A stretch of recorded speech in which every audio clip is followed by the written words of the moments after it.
I'm Francesca Panizzuti, a marine sciences student from Milano-Bicocca University.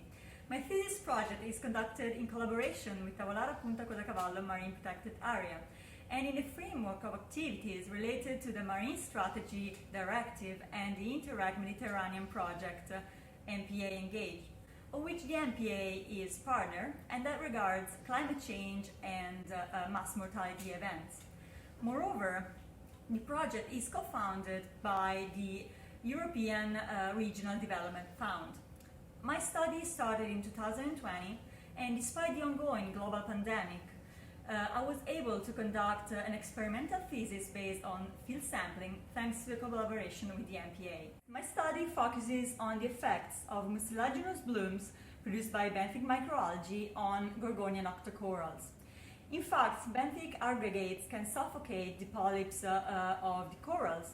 Moreover, the degradation of mucilage can lead to a situation of benthic anoxia that can cause severe damage to the colonies. For these purposes, the aims of the project in particular were to assess the impacts of mucilaginous blooms on Paramuricea clavata, that is the most abundant gorgonia species in Tavolara, Punta, Coda, Cavallo, MPA. Moreover, the aim was to identify, determine, and to quantify the species that cause the blooms. This study is composed by two experimental setups.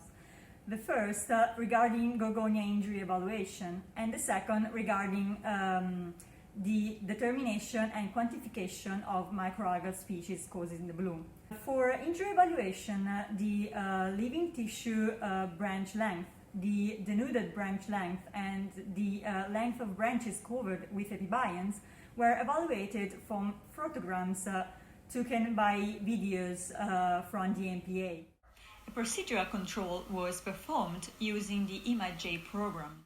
The microalgal determination and quantification was conducted with an analysis of mucilage present on gorgonian corals and the water surrounding them with the use of an inverted microscope.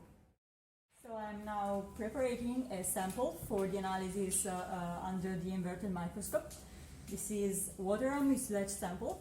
I'm shaking it so that the mucilage can release the microalgae cells that are embedded in it and that probably produced it. So now I'm going to take 10 millimeters of water sample in this small beaker.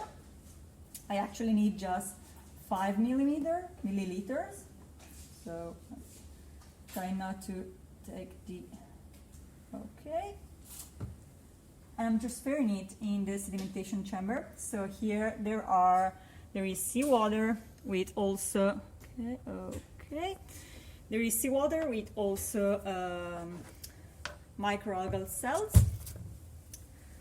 I'm cutting. And here the sedimentation chamber is ready. Now it is going to sediment for more than 8 hours. And the sedimentation chamber allows me to evaluate the whole community of microalgae present in the water. Okay, so now on the computer you can see what I see in the microscope. So here we have a very small part of what I see in the sedimentation chamber, and so you can see here a very large diatom.